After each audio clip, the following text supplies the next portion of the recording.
Oh, and okay. And Noah, are you here? No? Yeah, I'm here. So I think I need to be the host in order to turn on my video too. Okay, try now. Sorry, everyone, by the way. Hey, good to see you. I think my video went away, maybe. So now you need to make Andrew host. Sorry, everyone, about that. I promise that's the last The usability exercise. It is for the mentors. There you go. There we go. All right. So super excited to have you here today, Noah, Andrew, Carmel. And welcome, everyone. Hello, UX writers. Everyone can hear me okay? Perfect. Today we're going to do a panel where we're going to share experiences from mentoring as UX writers. Andrew, Noah, Carmel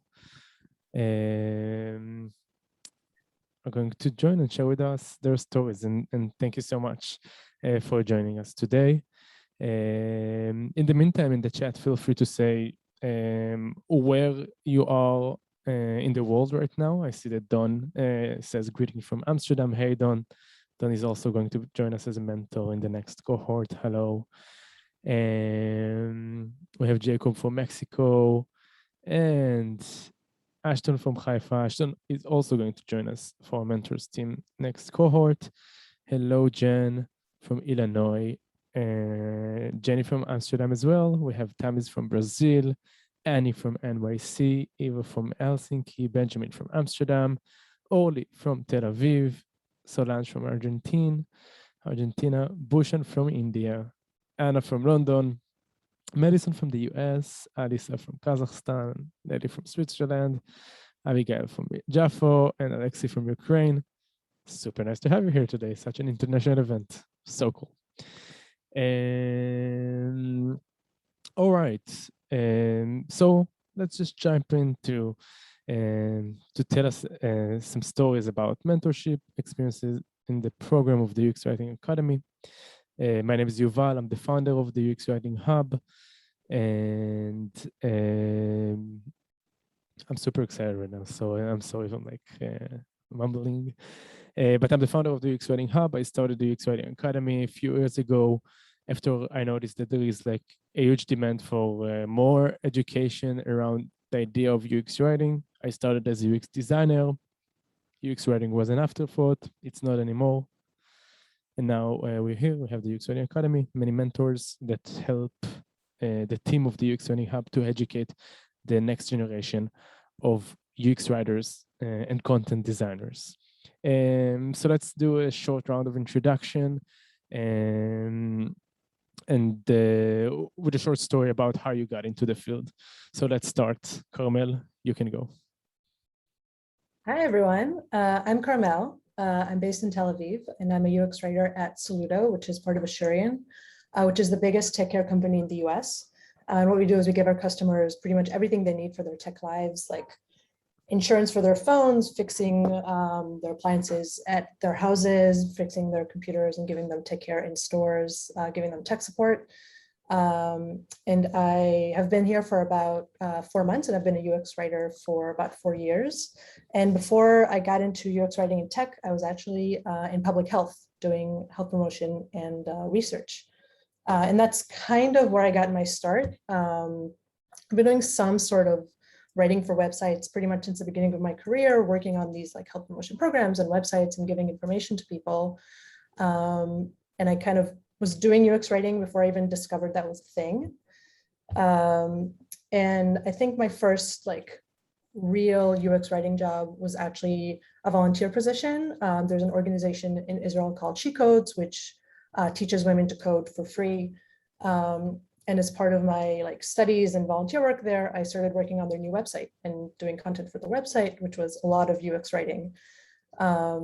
a lot of content, but also a lot of UX writing. And then I got hired to be a marketing writer at this small startup where I was the only writer and the only native English speaker on staff.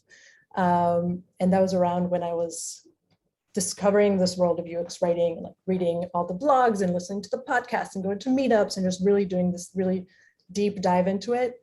Of course, like the resources on the UX Writing Hub were amazing. Like I learned so much.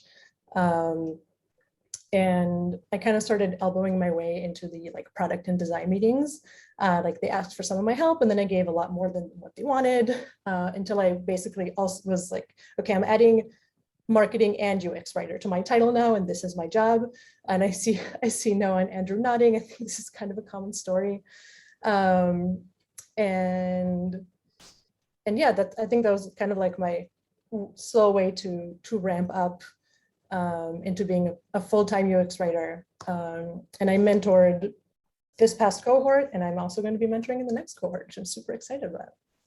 I'm excited to have you. And also, it was really cool. Like the first touch point we had with you was when you worked in the last company you worked for and doing the real project part.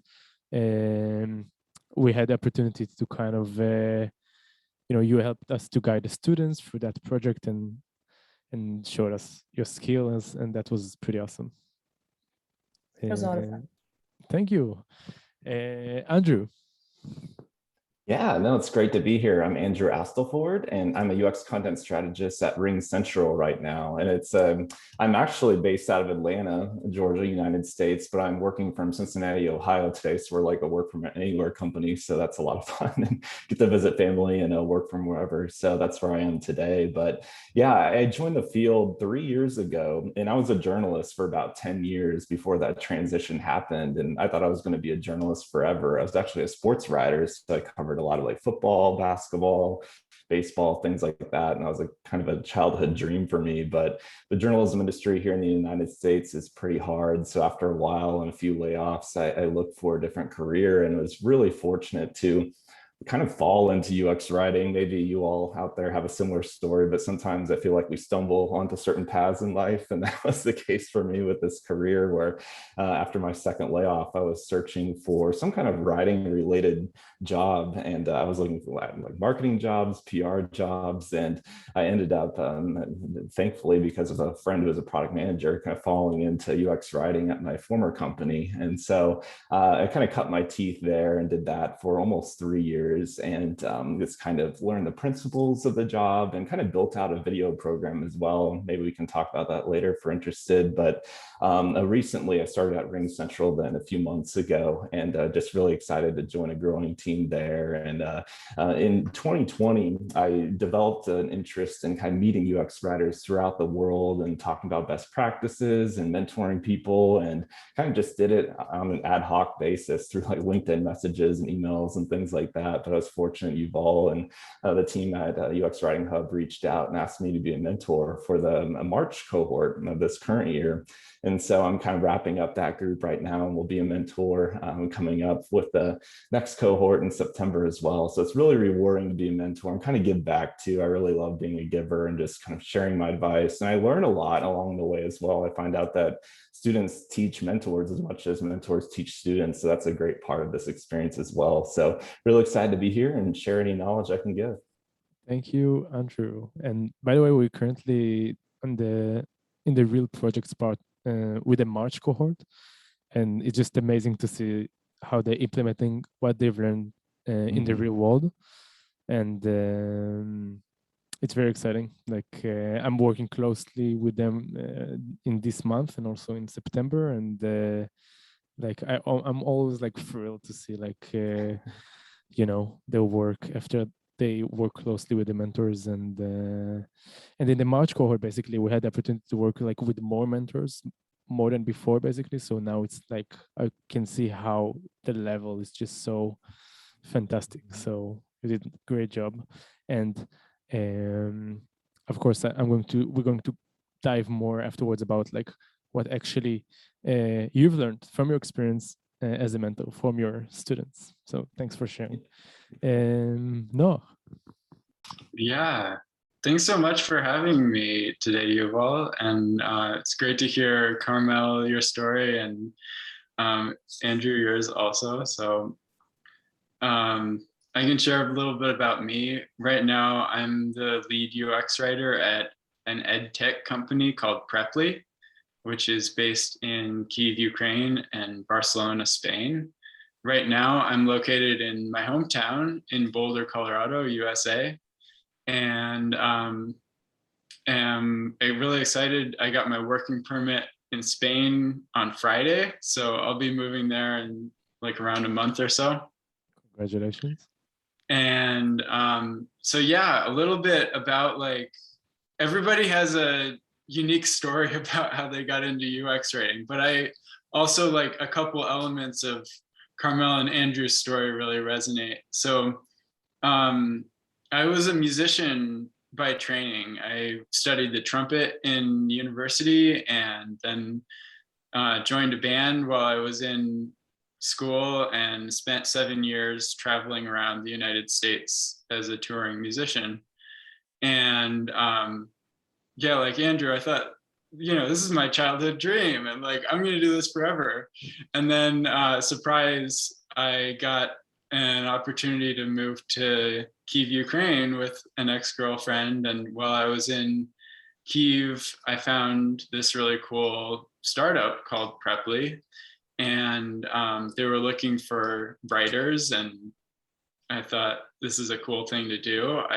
They needed just people who could write in English. And so I was writing everything. We called ourselves full stack writers then, where we wrote, emails and marketing materials and advertising and copy for the website, UX copy, although that was like right at the beginning of when UX writers were starting to exist. And so so I always enjoyed the UX writing side of it.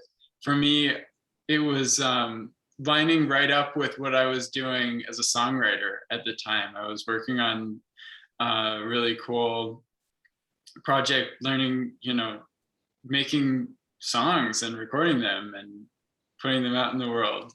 And I saw that, I can work in the same like creative area, the same creative ways as a songwriter and a UX writer. And that was really exciting.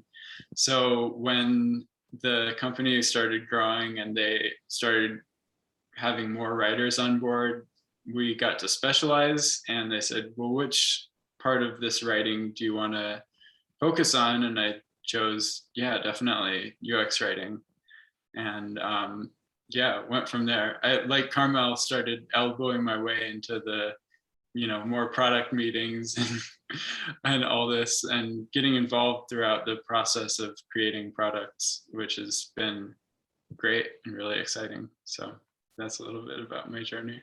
Thanks for sharing, everyone. We're also about to publish a podcast episode for writers in techpreneurs talking about like the similarities of songwriting and UX writing, which is going to be really cool. So thanks for sharing, everyone. And I want to hear from you and from your experience, one thing that you've learned from your mentees during your experience as UX writing mentors.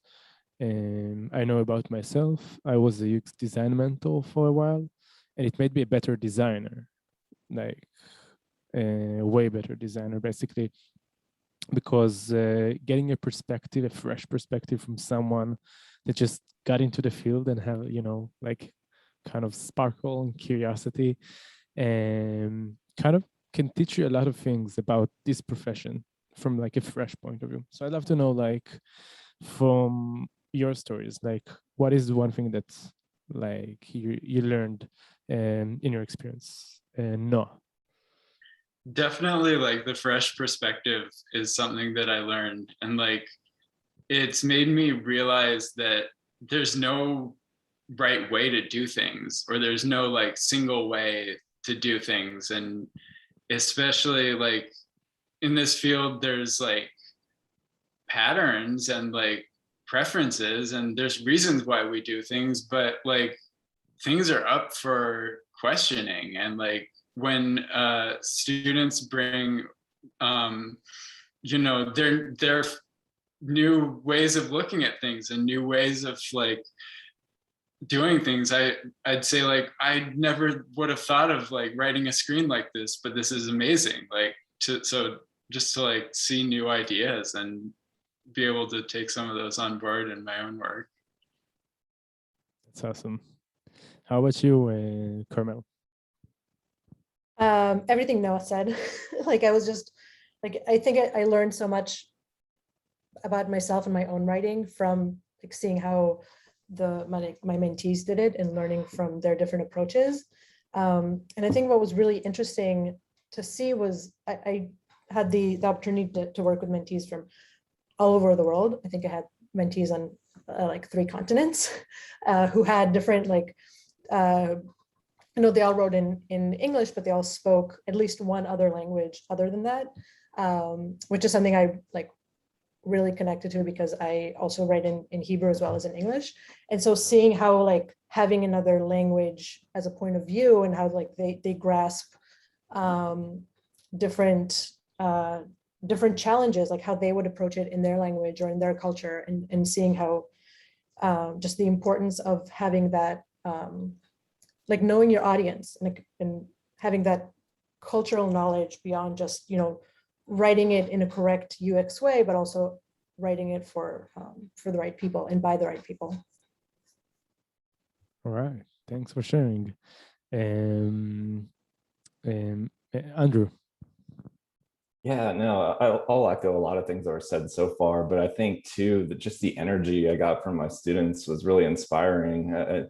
I think as we go forward in this field, even though I haven't been in it like 10 years or anything like that, sometimes we see things in a familiar way or we develop patterns of our own and kind of assumptions. And it's fun to see those challenged too by someone with a fresh perspective and someone who enters the field with new eyes. And so that was really exciting for me because there were instances where my students would question some of my feedback and it'd almost be like another give and take in a way, like another round of feedback, but they'd be like, well, here's what I was thinking, does your comment still stand? And sometimes I'd be like, oh yeah, and you were right after all with what you were thinking, kind of scratched my suggestion there. So, I was being taught as well sometimes in these instances where my students were further explaining their work. So I think that's what was really memorable for me. And that showed growth for them as well. I think like once they started doing certain exercises and seeing things in a new way, you could just see the maturity really expand within their skill set at the moment. So that was really inspiring for me. But I think I just viewed it as a two-way conversation, a two-way benefit between my mentees and myself, where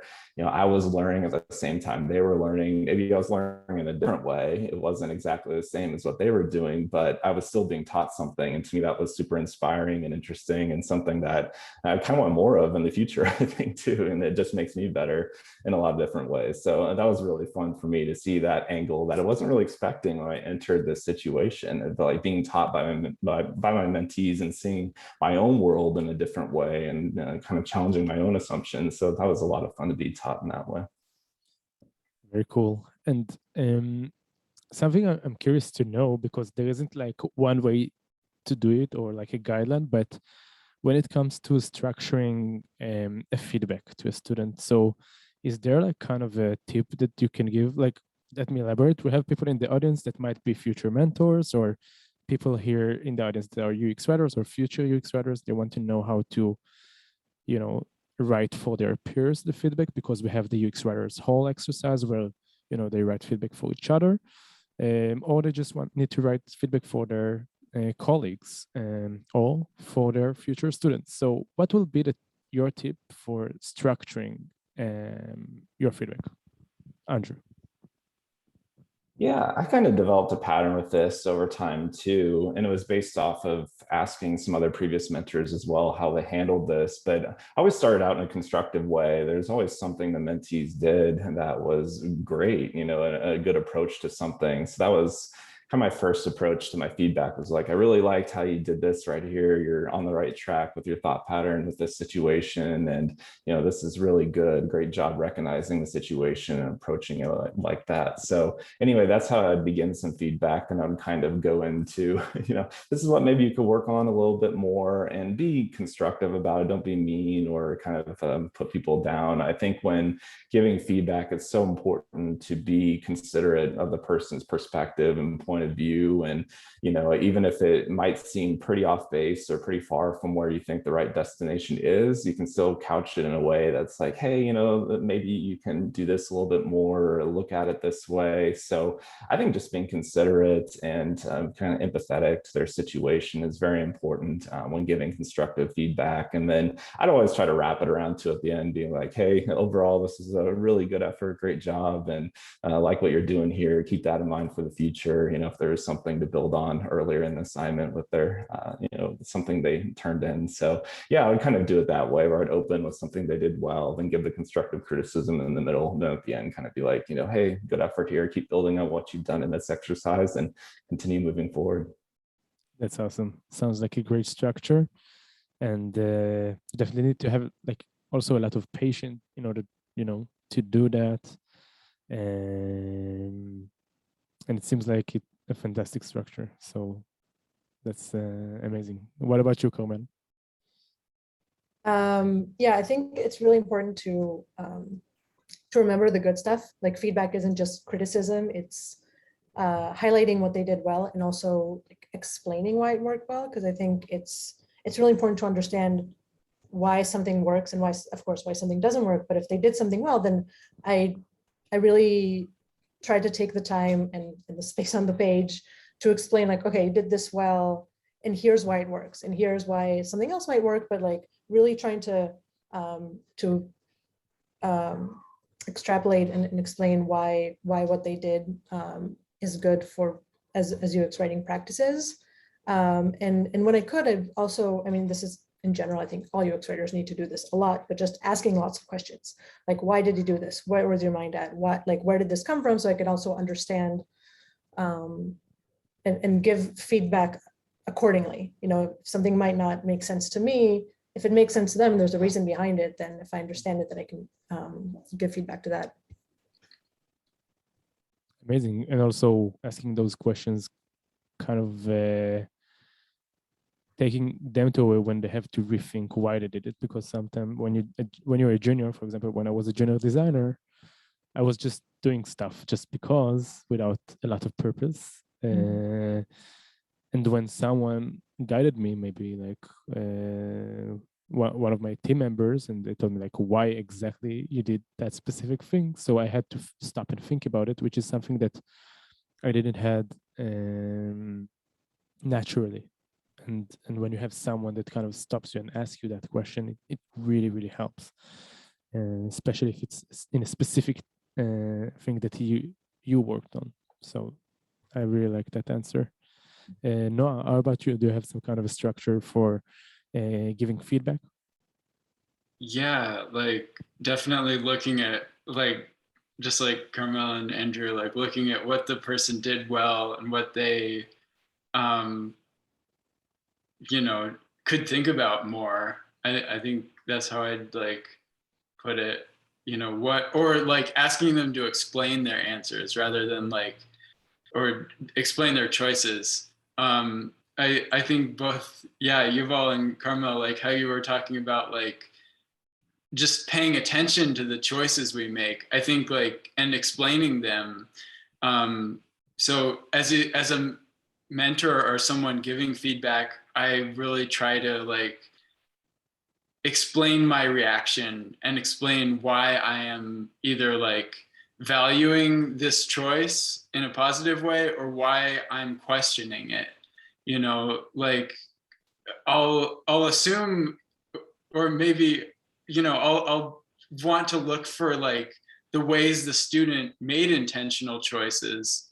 And if I feel maybe they did something that wasn't intentional, I would say well, why did you do this? And did you consider other options for this? And then if if there's a choice that I disagree with, I'd say why I disagree with it, and not even necessarily say like this is wrong, because it might be right, based on some like aspect that they're considering, like they know something about their users that I don't, and so if they can explain that to me and explain why this choice is the right one, then that's like a really positive thing that I want students to develop, because that's such an important skill, I think, for UX writers, to be able to explain your choices and communicate them well. All right, thank you for your answers. We'll go through a few more questions and then we'll move to the chat questions, to the Q&A. So if you have any questions, just drop them here in the chat and I will make sure to ask them. I see that Eva, Kaylee, Anna already asked a few questions, so feel free to ask a question if you want about the mentoring experience or about the UX Writing Academy program. Feel free, we're going to answer it. And I want to ask a question about, okay, so I can, it's kind of rephrasing the first question, but is there something that you've learned about specifically about the discipline of UX writing while being mentors? Something that, was new to you? And anyone can pick it up right now. That's a good question. I guess I'll jump in. I think for me, just we kind of touched on a little bit before, but just how many different approaches can be quote unquote right, or kind of be the right way to go depending on the perspective and even the maybe voice and tone of the company you're writing for or the situation you're writing for, so there are a lot of like good approaches that can be correct, even though they appear different, I guess, if that makes sense. I think for me, when I was mentoring students, I had two and they're both fantastic. It was interesting to see how sometimes differently they would approach things, but they were still kind of similar in a lot of ways and would get the job done and the goal was achieved with the work they showed me. So I think for me, that was just really interesting to have those different perspectives, even though they had the same assignment in front of them. They approached it differently, but it was still like, oh yeah, I can see what you're doing here and that would work. Or, I see what you're trying to achieve here and I think the user would understand. So for me, that was really interesting, just how correct a lot of different things can be just depending on the person's approach to certain situations and the requirements they were given.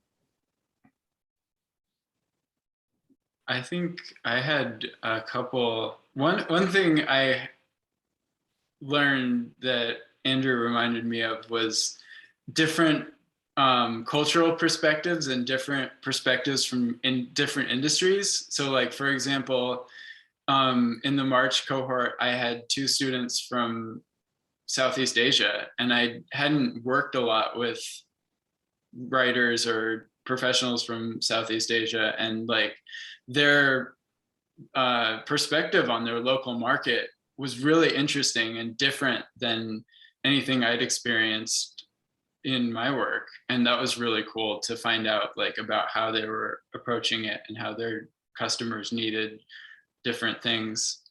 And then another thing is I've learned is just like, I don't know if I can, how clearly I can say this, but just watching how people grow as, picking up from the early stages of UX writing and how they can really absorb material quickly, and like what are the things they'd start noticing first, in terms of like design basics and communication basics, and how do they evolve, and start to like take on board the different concepts has been really interesting to see. I'm also always mind blown from like the accelerated growth of people that just eager to learn. So they just like, you can see their enthusiasm from submission to submission. I'm sure that Carmel could relate, right? Oh my God, I like, when we got the final like project screens for the final project, like my jaw hit the floor. Like I was, the work was good from the beginning, but just seeing like first of all, the level of improvement from exercise to exercise until this project, and also just seeing like the things they like put together and created and researched. I was just like blown away by what these students did. Amazing. All right, so before we jump to the questions of all of the people here in the audience, I want to say that if you're interested taking the UX Writing Academy program, so you can sign up here, and there is also a 5% discount coupon code in case you're interested. So just write down essentials 123. You have it here. You can jump on the call. We start next week basically, and we actually almost like we have like one more seat, so which is good. It's a good thing basically. But if you're interested, so join. And if you're interested becoming a mentor by any chance, so I'm going to share the application form, and you can feel free to sign. And Aaron and I are going through every application, taking it extremely seriously. And if you're interested, just apply here. And thank you in advance in case you're applying. That's awesome. So that's about that. So we'll move for a few more questions. And that's about it for today. So, all right. Eva is asking, do you utilize some sort of evaluation criteria or framework to evaluate tasks and projects? Is there anyone that want to pick it up?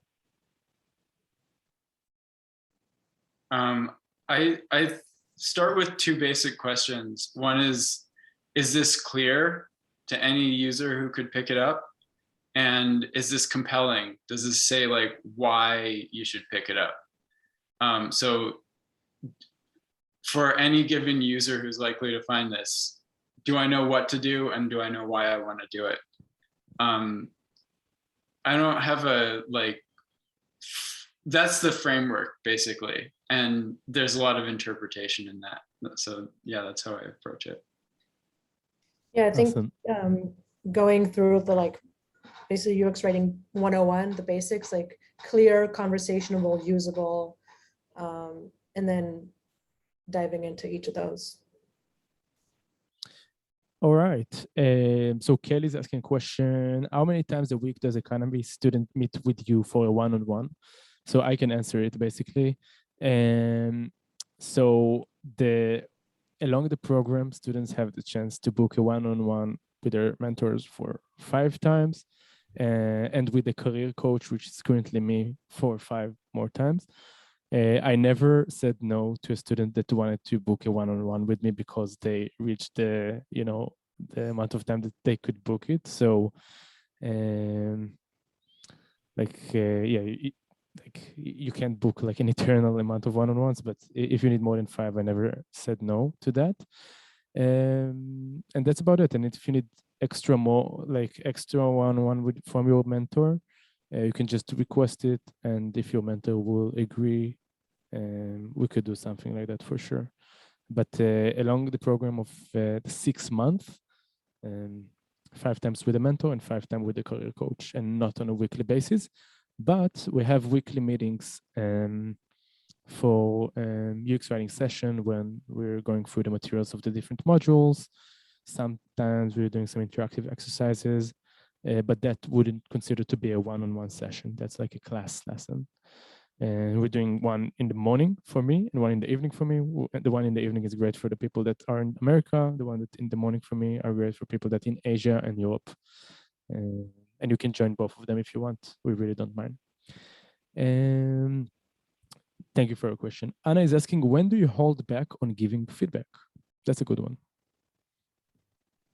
Never. I mean, specifically within the context of the course, and I think in general, also in my work, like I always want to understand why they did certain things and give feedback so they can improve or learn.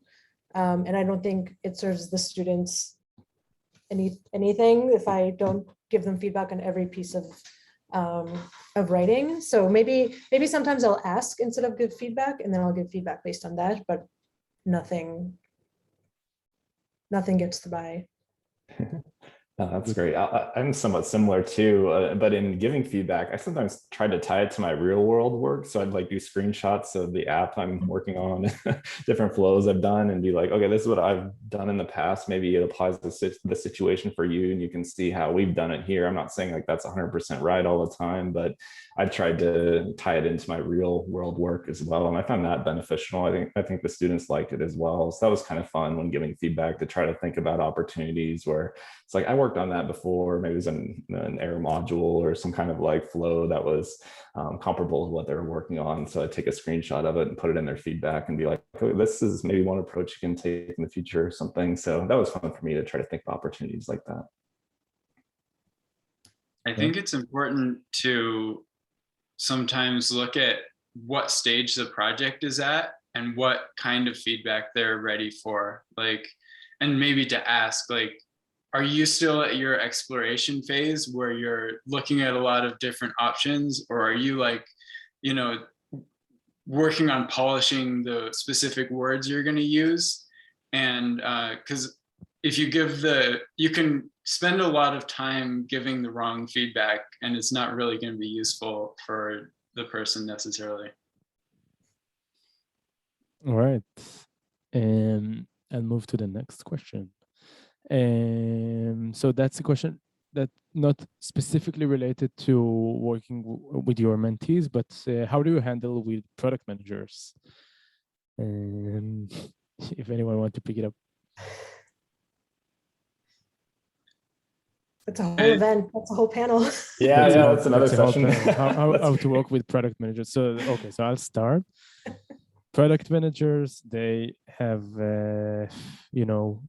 they are, first of all, you have many of them, and in different companies, it's going to be a completely different person and different business goals and different users' needs. And if some product teams have one UX writer and one product managers, well, you have some teams when you have like 5 product managers to 1 UX writer, and that have to kind of jump between different products. So it's a really complicated question.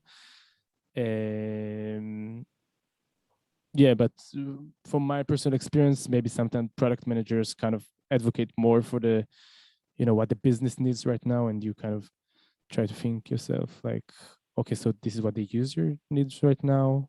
And is anyone have maybe some comment about that? I would say, kind of tying it back to the academy course, one of the things that was important for me in giving feedback to students is not just the words that they put on the screen in the assignment, but also how they presented their rationale in the copy docs, because it's really important to be able to do that well, so you can hand it over to your team, whether that's the product manager or the designer, and let them, like, help them understand what you're doing, and also advocate for your work and for the users. So I think it's always important to keep that maybe, fictional product manager in mind when you're working on something, because someone else will have to look at it and read it and move it forward. Right. So our job is to communicate really well to the users the copy of the digital screens, but in the same time, our job is also to communicate really well to the people that we work with, and those would be also the product managers. So as Carmel said, communicating your ideas through copy docs of representation, adding the rationale, whether if it's like on Airtable or a spreadsheet or a copy doc, and communicating is key. And this is really important for every UX writer to be a really good communicator. Yeah, just to add to that a little bit, like I found that good product managers are actually like great teammates to have as a UX person. Like they can give you insight into certain business goals that you want to emphasize with the UX work, or certain angles that you didn't even think about before, especially as a person like me who's new to my current company. Like having someone who's been there a little while and can talk about some complex issues with the back end is really interesting. So for me, it's really good to become, a good teammate to a product manager if I can. Sometimes there'll be some disagreements with the copy, or you have to kind of compromise with what you're working on at points. But I think just keeping that kind of teammate aspect in mind and working together towards something and learning from a good product manager, I think is really beneficial as a UX writer. And I've gained a lot from being around good product managers myself. That's awesome. I have a question to Noah, which is, which tool do you use to develop your copy? How do you document your progress? So I use both Figma, which is a design tool, and Google Docs.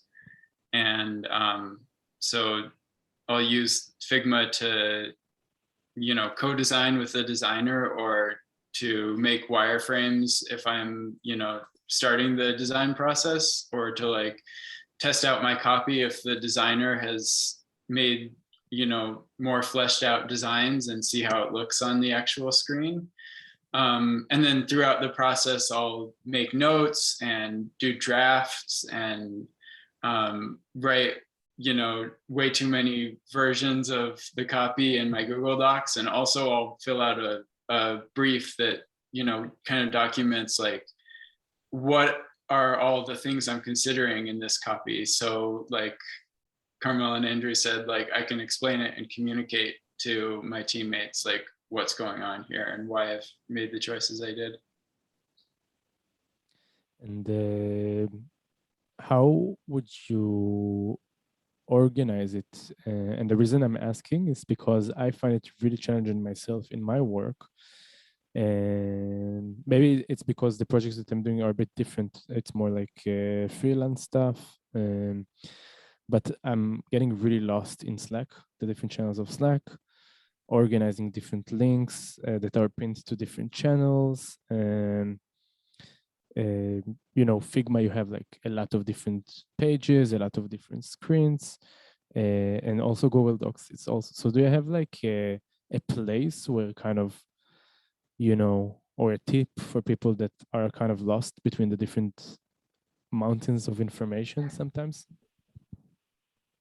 And this is a question for everyone, by the way. Wow, I'm still. Oh, go ahead. Yeah.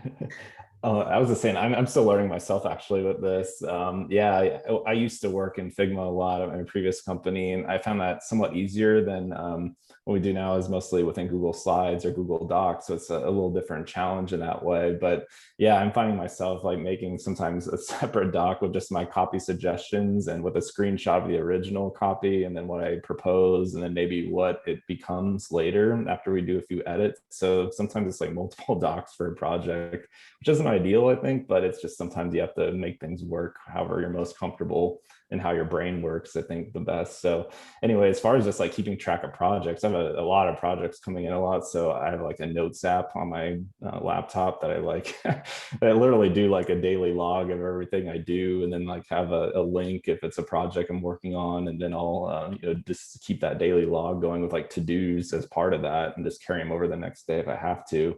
And then I have another note within the notes app where it's like, these are my ongoing projects at the moment. And then these are the projects that have been handed off and things like that. So I just have a lot of links where I can go back and find something if I need to go back to a spec or something. So it's kind of just whatever works for you, I feel like. Yeah. Right. That's a really good tip, by the way. I really like it. Mm-hmm. And Carmel, do you have any tip for that? Yeah, I was basically going to say that, like, keep it simple and don't fight what works for you. Like, start small with the design app you're using and Google Docs, Google Sheets, whatever you need. And then if you need to expand or use another tool or use a specialized tool, then do that. But don't like try to do something very elaborate or go big right away. And just a plug for Asana. I live in Asana. Everything I do is I put in a task, and then whenever I hand over copy, I'll either put the link there or a screen cap from Figma, or a link or the text itself, and just that's how I document like what's done, what's happening, who's like in charge, and it's just me. Like I don't even it's not connected to anyone else. It's just for me. But if it's not there, it's not happening. It's just how I keep So sane. Is it like a personal Asana board that is only for you?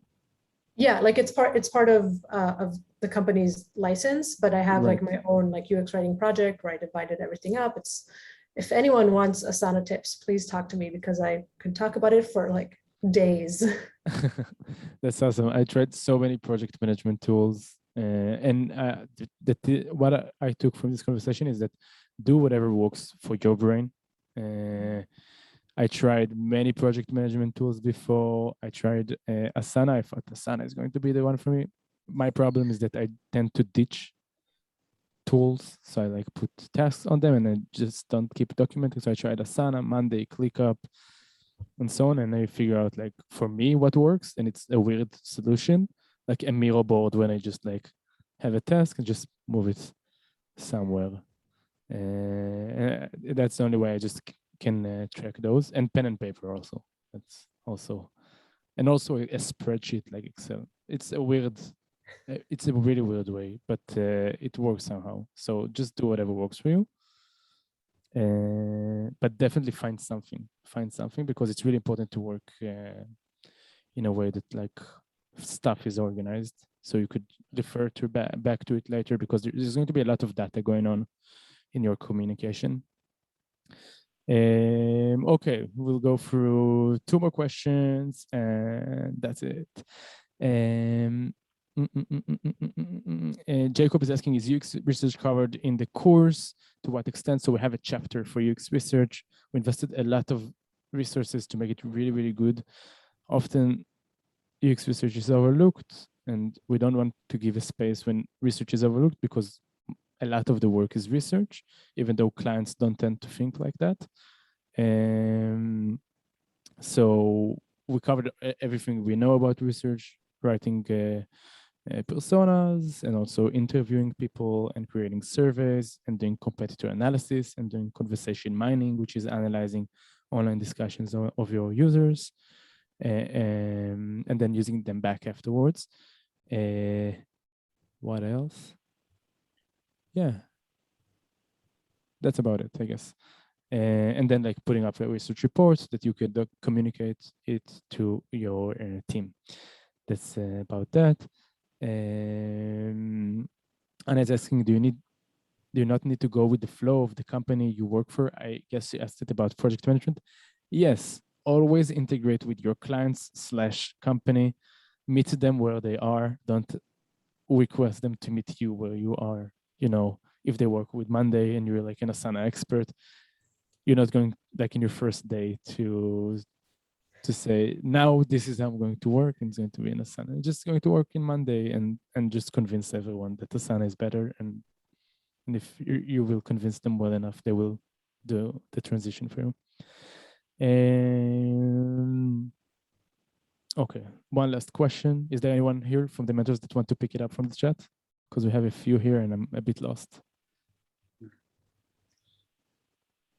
I have a good one. Okay, so if you're hiring a junior UX writer, what specifically you will look for in their portfolio? I would say UX thinking, even if you don't have a lot of actual UX writing experience. I think the way that you structure your portfolio and the way you describe yourself and your work and how you present your work is what will show what you would be like as part of a UX team. And so just thinking beyond the writing samples and packaging it all as like a UX project. All right, so to show UX thinking, and it's really similar also to design. Don't put the finalized, work, just the words or just how it looks, but how you got there, your research, the context, the team you worked with. If it's not a real project, always mention that. This is really important. Andrew? Yeah, I think a lot of it too is just storytelling as well. With UX writing, it might be a different kind of storytelling than what I did as a narrative journalist, where I wrote, 2,000-word stories or something, but you still are guiding a user through a story of sorts and trying to help them accomplish their goals through a beginning, middle, and end. So yeah, I look for someone who's familiar with storytelling and someone who's adaptable as well. I think as a career changer myself, I'm kind of, I have a soft spot for this, but I think people have a variety of experiences in their background really would fit well into this field, and people show that they can learn a lot of different topics quickly and do things to help people within those areas.